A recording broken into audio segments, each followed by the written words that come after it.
Accidents తరచుగా జరుగుతున్నాయి. మన కాకినాడ పట్టణంలో డ్రైవింగ్ చాలా సేఫ్గా ఉంటుంది, చాలా బాగుంటుంది, మంచి ప్లాన్ సిటీ. ఇంకొకటి ఏంటంటే మన ట్రాఫిక్ పోలీస్ వారు ఏంటంటే 1 and 2 వారు రోజు అవేర్నెస్ ప్రోగ్రామ్స్ డిఫరెంట్ స్కూల్స్లో, కాలేజెస్లో, తర్వాత రోడ్డు మీద వెరైటీస్ ఆఫ్ ప్రోగ్రామ్స్ ఈ సిఐలు ఇద్దరు ఈ ట్రాఫిక్ సంబంధించిన సిఐలు ఇద్దరు చక్కగా చేస్తున్నారు. వాళ్ళ యొక్క డ్యూటీ వాళ్ళు చేస్తున్నారు. హెల్మెట్ పెట్టుకోమని చెప్తున్నారు, సీట్ బెల్ట్ పెట్టుకోమని చెప్తున్నారు.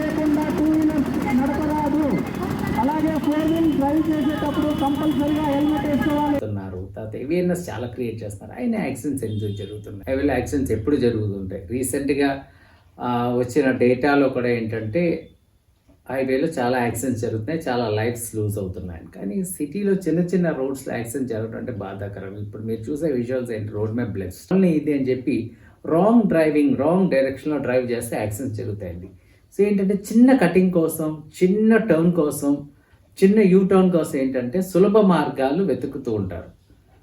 సో చిన్న దెబ్బ వచ్చి పెద్ద వచ్చి ఏంటంటే ఇలాంటి యాక్సిడెంట్స్ జరిగినప్పుడు ఏమవుతుందంటే ప్రాణాలు పోతాయి, లేకపోతే పర్మనెంట్గా డిసేబుల్ అయిపోతే ఆ కుటుంబంలో బ్రెడ్ విన్నర్ అనుకోండి, ఆ కుటుంబం యొక్క పరిస్థితి ఏంటి యాక్చువల్గా. సో దీని గురించి ఎవరు ఆలోచించట్లేదు. స్పీడ్గా గమ్యస్థలాన్ని చేరుకోవడం, లేకపోతే ఒక థ్రిల్గా డ్రైవ్ చేయడం అనేది బాగా ఫ్యాషన్ అండ్ అలవాటు అయిపోయిందండి. ఒకటి ఆలోచించండి, బైక్ ఎక్కితే ఇంకా తెలియని ఇదనమాట థ్రిల్. ఆ థ్రిల్తో డ్రైవ్ చేయడం ఎంత తప్పని ఆలోచించండి. ఒకటి ఆలోచించండి, నా పర్సనల్ ఎక్స్పీరియన్సెస్ ఏంటంటే రోడ్డు మీదకి మనం వెళ్ళినట్లయితే మీరు ఒక 100 వెహికల్స్ని చూసినట్లయితే 1 kilometer డ్రైవింగ్లో 100 వెహికల్స్ చూస్తే దాంట్లో సిగ్నల్స్ వేసే వెహికల్స్ నేను ఖచ్చితంగా చెప్పగలను 100లో 20 వెహికల్స్ మాత్రమే సిగ్నల్స్ వేసి టర్న్స్ తీసుకుంటుంది. మిగతా కార్స్ అవ్వచ్చు, బైక్స్ అవ్వచ్చు, తిప్పేయడమే. ఏమన్నా అడిగామనుకోండి, ఏమంటే మీరు తిప్పేస్తున్నారు, వెనకాతలున్నా మాకు తెలియదు కానీ మీరు ఎటు తిరుగుతున్నారు అని అడిగితే వెంటనే మనకు వచ్చే సమాధానం ఏంటి తెలుసండి, ఇప్పుడేం అవ్వలేదు కదా. ఇదే సమాధానం మీరు కూడా ఎక్స్పీరియన్స్ చేస్తుంటారు. ఇప్పుడేం అవ్వలేదు కదా, అవ్వుంటేనో చూశారు కదా. ఇవి యాక్సిడెంట్ కూడా చూడండి, ఇప్పుడేం అవ్వలేదు కానీ ఏమేమి చూశారు కదా. అవ్వకపోతే ఆ డైలాగ్ బాగున్నాను అవితే. సో ఇలాంటి పరిస్థితుల్లో మనం టర్న్ సిగ్నల్ ఇవ్వాలని చెప్పి 100% ట్రాఫిక్ రూల్స్లో పక్కాగా ఉంది. మన బండికి సిగ్నలింగ్ సిస్టమ్ ఇచ్చేది అందుకు యాక్చువల్గా లెఫ్ట్ తిరిగితే లెఫ్ట్, రైట్ తిరుగుతారు రైట్ సిగ్నల్ వేసుకోవడం కోసం. అది మానేసి రోడ్ ఎక్కేమా ఇంక తిప్పేయడమే. సో మనం కొన్ని సందర్భాల్లో అలా పడిగే ఛాన్స్ కూడా ఉండదు, అంత స్పీడ్గా డ్రైవ్ చేస్తూ ఉంటారు. కార్ అయితే వాళ్ళు వెళ్ళి దూసుకుంటూ పోతారు. సో ఏంటంటే ఇది యాక్చువల్గా ఏంటిది, వాట్ ఈస్ దిస్, మనం ఎందుకు ఇలా చేస్తున్నాం? ఇంకొకటి ఏంటంటే నేను నిన్న ఒక వ్యక్తిని ఆప్ చేసి నాకు జరిగిన ఇన్సిడెంట్, నా వెహికల్తో వెనకాల ఉన్నాను. సడన్గా ఒక వెహికల్ బైక్ డ్రైవ్ చేసే ఒక ఆయన సెల్ ఫోన్ ఇలాగా టక్మని తిరిగిపోయాడు. నేను నా వెహికల్ ఆఫ్ చేసి అడిగా, ఏంటి బాబు ఏంటిది, పడిపోతే ఏంటని అడిగితే సేమ్ సమాధానం, ఇప్పుడే అవ్వలేదు కదా, చాలా ర్యాష్గా చెప్పాడు. అప్పుడు నేను ఆగి కౌన్సిలింగ్ ఇచ్చాను. కౌన్సిలింగ్ ఇచ్చినప్పుడు నేను చెప్పాను, నేను సిగ్నల్ ఏజ్ కదా బాబు అని అడిగితే నాకు నిజంగా ఆశ్చర్యం అనిపించిన విషయం ఏంటంటే ఆ CBZ పాత బైక్ దానికి సిగ్నల్సే లేవు, 4 సిగ్నల్స్ లేవు, సిగ్నల్ లైట్లే లేవు. నేను చట్టర్ ఇచ్చాను, ఇలా రాకూడదు కదా అని అడిగాను. పైగా సెల్ ఫోన్ డ్రైవింగ్. ఏమంటున్నాడంటే ఫస్ట్ కొంచెం ర్యాష్. నేను చెప్పాను పోలీసు వాళ్ళు పిలుస్తాను, నువ్వు చేసింది తప్పని చెప్పాను. అప్పుడు వెంటనే దిగి వచ్చి నాకు మళ్ళీ చెప్పి, నేను కార్ డ్రైవర్ నేనండి, నాకు సిగ్నలింగ్ అంటే ఏంటో తెలుసు. నేను అడిగాను, నువ్వు 4 చక్రాలు నడిపేటప్పుడు నీకు తెలుస్తుంది ఆ బాధ ఏంటో అన్నది. అప్పుడు కిందకి దిగొచ్చి తన తప్పని తను ఒప్పుకున్నాడు. ఎంతమందిని మనం కరెక్ట్ చేయగలం చెప్పండి. ఎన్ని వీడియోస్ చేస్తున్నాను నేను ఇదే విషయం మీద, ఎన్ని awareness videos on traffic awareness create చేస్తున్నాను. దయచేసి సిగ్నల్స్ వేయండి. సిగ్నల్స్ మన వెహికల్కి ఉంటే సిగ్నల్స్ అరుగుపోవు, అది ఉన్న పర్పసే అది. ఈవెన్ ఒకవేళ మీరు ఎమర్జెన్సీలో రాంగ్ సైడ్ రావాల్సిన పరిస్థితి, రాంగ్ సైడ్ని ఎంకరేజ్ చేయండి, రాకూడదు అసలు చెప్పాలంటే. రావాల్సిన పరిస్థితి కనీస సిగ్నల్ ఉంటే ఎదరబండికి తెలుస్తుంది కదా నువ్వు వస్తున్నావని. పోనీ రైట్ డైరెక్షన్ వెళ్ళినప్పుడు లెఫ్ట్ తిరిగితే లెఫ్ట్, రైట్ తిరిగితే రైట్, వేసుకోండి సిగ్నల్.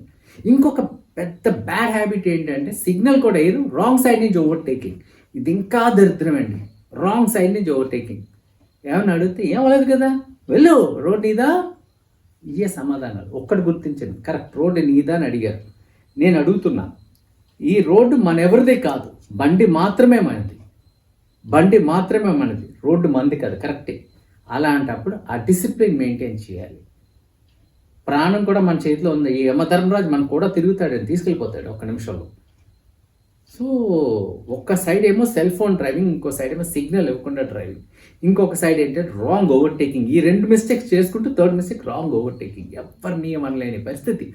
ఏమన్నా అంటే ఏంటంటే ఇన్ఫ్లుయెన్స్, అందరికీ ఇన్ఫ్లుయెన్సే. మన కాకినాడలో అందరికీ ఇన్ఫ్లుయెన్స్ అందరికీ. చిన్నదానికి కూడా ఫోన్ చేస్తారు.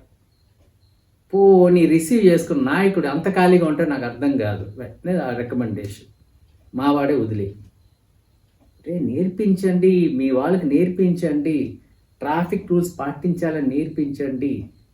మన ఓటర్ మిస్ అయిపోతాడు. ఒక ఓటు చాలు ఓడిపోవడానికి, అది అర్థం చేసుకోండి. ఒక ఓటు చాలు ఓడిపోవడానికి. ఈ ఓటరే మీకు ఓటేసి ఉంటాడు, మళ్ళీ ఓటేయాలి కదా. సో నాయకులు దయచేసి, ఏ పార్టీ అయినా సరే నేను చెప్తున్నాను, నాయకులు మీరు ఇలాంటి సపోర్ట్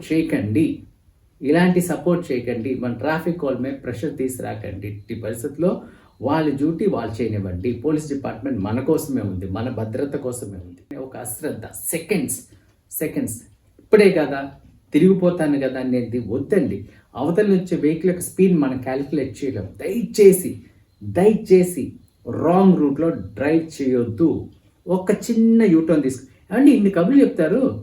మీరు హైదరాబాద్ వెళ్ళండి ఒకసారి. ఒక యూటర్న్ తీయాలంటే ఎంత దూరం డ్రైవ్ చేయాలి మీకు తెలుసు కదా. ఇంచుమించు చాలామంది వీడియో చూసి హైదరాబాద్ గట్ట వెళ్తుంటారు, మెట్రోస్ వెళ్తుంటారు. ఎంత టర్న్ చేయాలి తెలుసు కదా మీకు. మరి ఇక్కడ ఏంటి, అది ఎందుకు ఫాలో చేయరు? అక్కడ సీసీ క్యామ్స్ కరెక్ట్గా ఉంటాయి, క్యాచ్ చేస్తాయి.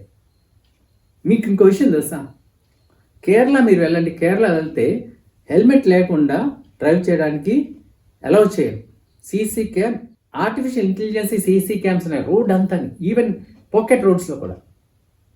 అక్కడ ఇద్దరే అలౌడ్ బైక్ మీద.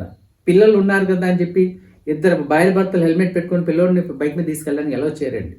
సీట్ బెల్ట్ పెట్టుకోకపోతే ఏ కెమెరాస్ వెంటనే రికార్డ్ చేసి మీ ఇంటికి ఫైన్ పంపించేస్తుంది. అంత స్ట్రిక్ట్. ఇష్టం వచ్చినట్టు రాంగ్ టర్న్స్, యూ టర్న్స్ అది వేసుకోవడానికి ఏం కుదరదండి యాక్చువల్గా. ఈవెన్ అక్కడ చేయరు కూడా. మనకేంటంటే ఎక్కడ పడతారు కట్టింగ్లు, పోలీసు వాళ్ళు ఉండరు. పోలీసు వాళ్ళు అన్ని చోట్ల ఉండలేరండి. మనమే ఆ రెస్పాన్సిబిలిటీ తీసుకోవాలి. వాళ్ళ బాధ్యత, వాళ్ళ డ్యూటీ చేస్తున్నారు. వాళ్ళు డే అండ్ నైట్ ట్రాఫిక్ వాళ్ళు చేస్తున్నారు. చాలా కష్టపడి రోడ్డు మీద ఎండ అయినా వాన అయినా మన కోసమే చేస్తారు వాళ్ళ డ్యూటీ. సో వాళ్ళతో సహకరించాలి. ఎన్ని యాక్సిడెంట్స్ ఈ మధ్యకాలంలో మనం కాకినాడలో చూస్తున్నాం. కొన్ని సెల్ ఫోన్ లేకపోతే హెడ్ ఫోన్స్. ఏంటో ఆ బిజీనెస్ తెలియదండి. ఆడవాళ్ళు, మగవాళ్ళు, పిల్లలు కూడా. ఇంకోటి ఏంటంటే బండి డ్రైవ్ చేస్తారు, చేతిలో సెల్ ఫోన్ ఉంటుంది. యాక్సిలేటర్ పక్కన లేకపోతే క్లచ్ పట్టడానికి ఎలాగా చేతిలో సెల్ ఫోన్ ఉంది. ఎంత మీ దగ్గర ఇన్ని డబ్బులు ఉన్నా తెలియదు. కింద పడిపోతే మామూలు ఫోన్కి గ్లాసో లేకపోతే దాని యొక్క టచ్ ప్యానల్ వేయించడానికి ఒక 8 నుంచి 10,000 ఖర్చు అవుతూ ఉంటుంది. ఎన్ని డబ్బులు మీ దగ్గర ఉన్నా తెలియట్లేదు. బయింగ్ పవర్ పెరిగిపోయింది. ఒకసారి ఆలోచించండి. మహిళలు దయచేసి సిగ్నల్ వేసుకోండి. నేను ఒక విచిత్రం చెప్తాను. ఒక్కసారి ఒక అమ్మాయి సడన్గా సిగ్నల్ వేసుకోకుండా వెళ్ళిపోతే జస్ట్ ఆ అమ్మాయిని అడిగాను, అమ్మ నీకు లైసెన్స్ ఉందా? Under age driving.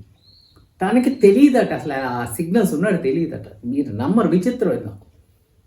అయ్యి ఉన్నాడు తెలియదట, అది ఎందుకు వేసుకోవాలో తెలియదట. అలాంటి వాళ్ళు కూడా ఉన్నారు. ఇక్కడ ఏంటంటే కఠినం చేయాలండి. ట్రాఫిక్ పోలీస్ వాళ్ళు ఇంత ఎఫర్ట్ పెడుతున్నారు కాబట్టి ఆర్టీఓ కూడా అంతే స్ట్రిక్ట్గా ఉండాలి. ఏంటంటే లైసెన్స్ ఇష్యూ చేసేటప్పుడు 100% టెస్ట్ రైడ్ ఇవన్నీ మస్ట్ ఉంటేనే లైసెన్స్ ఇష్యూ చేయాలండి. నేను ఇందాక కేరళ ఎగ్జాంపుల్ చెప్పాను. కేరళలో ఒక ఆర్టీఓ ఆఫీస్లో రోజుకి 30 అప్లికేషన్స్ మాత్రమే ప్రాసెస్ చేస్తున్నారు. ఇప్పుడు ఆ 30 అప్లికేషన్స్లో ఏంటంటే మీరు తెలుసుకోవాల్సిన విషయం ఏంటంటే మీరు డ్రైవింగ్ టెస్ట్కి మస్ట్ రిటర్న్ టెస్ట్ రాయాలి. ఒక మార్క్ పోయినా సరే మిమ్మల్ని అలౌ చేయరు, మళ్ళీ టెస్ట్ చేయవలసింది. తర్వాత ఏంటంటే 100% ట్రాక్ మీద హెచ్ డ్రైవింగ్ చేయాలి. హెచ్ అంటే హెచ్ షేప్లో వెహికల్ డ్రైవ్ చేసుకు రావాలి, అది 100%. తర్వాత ఆర్టీఓ పర్సన్ మీ వెహికల్లో ఉండగా మీరు రోడ్డు మీద డ్రైవ్ చేసి చూపించాలి. ఇంత స్ట్రిక్ట్గానే అక్కడ లైసెన్స్ ఇష్యూ చేస్తున్నారు. సో మనం ఎలా తీసుకుంటున్నామో మనకు తెలుసు యాక్చువల్గా. ఓకే తీసుకున్నాము, సులభంగా వచ్చింది. కనీసం డ్రైవ్ చేసేటప్పుడు కాన్సన్ట్రేషన్. ఈరోజు ఏంటంటే ఏసీ వేసుకోవటం, మ్యూజిక్ హైగా పెట్టుకోవటం, డ్రైవ్ చేసేయడం. ఈ మధ్యన ఇంకా దారుణం ఏంటంటే పెనోరమిక్ రూఫ్ టాప్స్, అదేవిధంగా సన్ రూఫ్స్ వచ్చినాయి. దాని యొక్క పర్పస్ ఏంటో తెలుసుకోండి. యాక్చువల్గా దాని యొక్క పర్పస్ ఏంటో తెలుసుకోండి. తెలుసుకోకుండా డబ్బులు ఉన్నాయి కదా దాన్ని కార్ కొనేయటం, దానిపైన నించోబెట్టడం, పిల్లల్ని నించోబెట్టడం. ఎక్కడైనా అబ్స్టాక్లు ఉంటే పీక్ పోతుందండి. అసలు మోటార్ వెహికల్ యాక్ట్లో ఏంటంటే 100% సీట్ బెల్ట్ పెట్టుకొని కార్ లోపల ఉండాలని పక్కా రూల్ ఉందండి. అది వదిలేసి ఫ్యాన్సీగా వెహికల్స్ పిల్లల్ని పైన నించోబెడతారు. ఏంటి అలాంటప్పుడు ఇంక బైక్ మీద వెళ్ళిపోవచ్చు కదా. సో ఎన్ని డేంజర్స్ మోటార్ వెహికల్ యాక్ట్లో ఎన్ని తప్పండి. యాక్చువల్గా ఒకటండి, ఈరోజు మనందరూ ఏంటంటే ఆఫీస్కి వెళ్ళేటప్పుడు మనం చేసే తప్పు ఏంటంటే ఆఫీస్ టైంకి జస్ట్ 5 నిమిషాల ముందుగా ఇంటి బయలుదేరడం పెద్ద తప్పండి. ఏంటంటే పంచింగ్ టైం అయిపోతుందని కంగారు పడతాం. ఈ కంగారు పడి వెళ్ళడం వల్ల యాక్సిడెంట్స్ ఎక్కువ చేస్తాం. స్పీడ్గా డ్రైవ్ చేస్తాం ఆఫీస్కి వెళ్ళేటప్పుడు. వచ్చేటప్పుడు అంత ఉండదు కానీ వెళ్ళేటప్పుడు చాలా స్పీడ్గా, ఎందుకంటే బికాస్ పంచింగ్ టైం. ఒక 5 నుంచి 10 నిమిషాలు బఫర్ టైం పెట్టుకుని కొంచెం ముందు వెళ్ళండి. ఎందుకంటే ఈ టైం ఎందుకు ప్రాబ్లం వస్తుందంటే నైట్ అంతా మన సినిమాలో లేకపోతే మన మల్టీమీడియా. సో ఎందుకంటే నైట్ అంతా మనం సోషల్ మీడియాలో బిజీగా ఉండి పడుకునే టైం ఒక టైం లేచినప్పుడు ఇంత లేట్గా లేస్తాం. తర్వాత స్పీడ్ బ్యాకప్. దయచేసి డ్రైవ్ చేసేటప్పుడు సేఫ్గా డ్రైవ్ చేయండి. ప్రాణం ఎవరిదైనా ప్రాణమే, అర్థమవుతుందండి. So be safe.